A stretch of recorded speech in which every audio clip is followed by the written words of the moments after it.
Praise the lord. ఈ రోజు దేవుని జీవవాక్యము లూకా సువార్త 18వ అధ్యాయము 1వ వచనము. విసుకక నిత్యము ప్రార్థన చేయుచుండవలెను. Luke chapter 18 verse 1. Need to pray all the time and never give up. ఇక్కడ ప్రార్థనను విడవకుండా ఫలితం పొందే వరకు పోరాడిన ఒక విధవరాలి గురించి ఈ ఉపమానం చెప్పబడింది.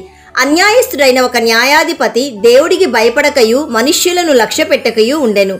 అయితే ఒక పేద విధవరాలు ఆ న్యాయాధిపతి దగ్గరకు తరచుగా వచ్చి న్యాయం తీర్చుమని అడుగుతూ వచ్చెను. అన్యాయస్తుడైన ఆ న్యాయాధిపతి మాటి మాటికి వచ్చి గోజాడుతున్న ఆమెకు న్యాయం తీర్చెను. అలాగే దేవుడు తాను ఏర్పరచుకున్న ప్రజలు దివారాత్రులు మొరపెట్టుచుండగా, అంటే విసుగగా నిత్యము ప్రార్థన చేయగా వారికి న్యాయం తీర్చడా?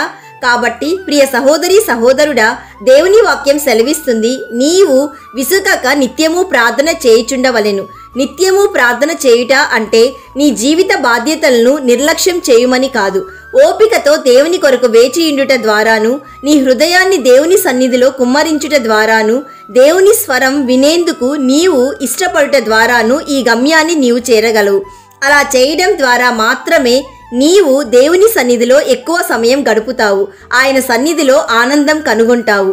అప్పుడు నీలో పీడిస్తున్న భయము, ఆందోళన, విచారణ, కలత, కలవరము, విసుగు ఏవైతే నీకు బలహీనంగా ఉన్నాయో అవన్నీ ప్రార్థన ద్వారా నీలో తీసివేయబడి నీకు ధైర్యం పుట్టిస్తుంది.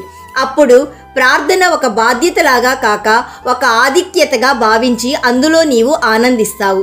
So my dear friend, stay awake at all times, praying that you may have strength to escape all these things that are going to take place and to stand before the Son of Man.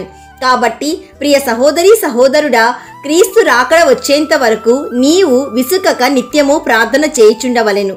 ఈ వాక్యము నీకు పరమ తండ్రి అయిన యేసయ్యతో మధురమైన సహవాసాన్ని అనుభవించే అద్భుతమైన అవకాశంగా మారాలని మేం ప్రార్థిస్తున్నాము. నమ్మిన వారందరూ ప్రార్థనలో ఏకీభవించండి.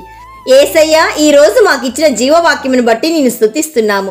తండ్రి, మా జీవితము ఓదార్చబడి, ప్రోత్సహించబడి, హెచ్చరింపబడి, గద్దింపబడి, బోధింపబడినట్లుగా మేము నీ సన్నిధిలో ప్రార్థించుటకు సహాయం చేయండి.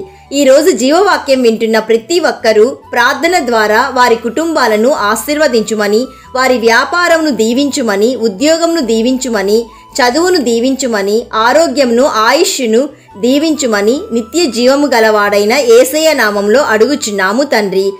ఆమెన్. God bless you.